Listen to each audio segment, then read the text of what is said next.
ప్రకటన గ్రంథములో సంఘానికి దేవుడు హెచ్చరిక చేస్తా ఉన్నాడు.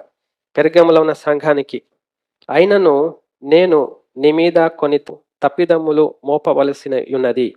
అవేవనగా విగ్రహములకు బలి ఇచ్చిన వాటిని తినునట్లును, జారత్వము చేయునట్లును ఇశ్రాయేలీయులకు ఉరియొడ్డుమని బాలాకునకు నేర్పిన బిలాము బోధను అనుసరించువారు నీలో ఉన్నారు.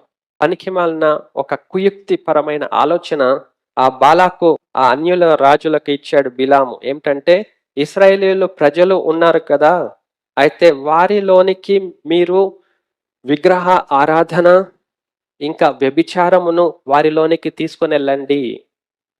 అక్కడున్న ఇశ్రాయేలీయులకు విగ్రహారాధన వ్యభిచారమును అలవాటు చేయండి, ఎంటర్టైన్ చేయండి. అప్పుడు వారు పాపులుగా మారుతారు కదా, అప్పుడు దేవుడు వారిని శపిస్తారు, వారి ఓడిపోతారు. ఇలా ఐడియా ఇచ్చాడు. ఈ ఐడియా ఇంప్లిమెంట్ చేశాడు బాలాకు.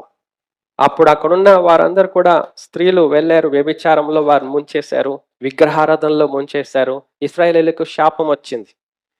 అప్పుడు మళ్ళా ఫినెహాసు వచ్చి ఈట తీసుకొని అక్కడ శపించబడిన వారిని చంపిన తర్వాత, అక్కడ వారందరిని జాగ్రత్త పరిచిన తర్వాత ఆ శాపం తొలగిపోయింది. ఇలాంటి క్రికెట్ ఐడియా తోటి బిలాము చేశాడు. ఎందుకంటే బహుమానం కొరకు, బహుమానాల కొరకు జీవించటం, బహుమానం కొరకు ప్రజలను నడిపించటం.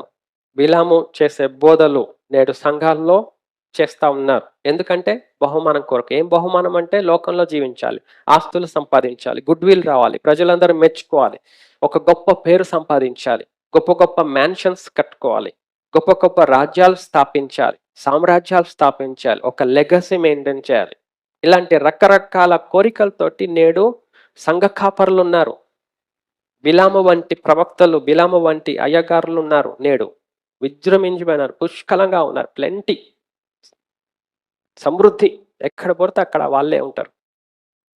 అలాంటి స్థితిలో నేడు ఉన్నారు. వారు ఏం చేస్తారంటే, బహుమానం కొరకు తప్పు బోధలు బోధిస్తారు.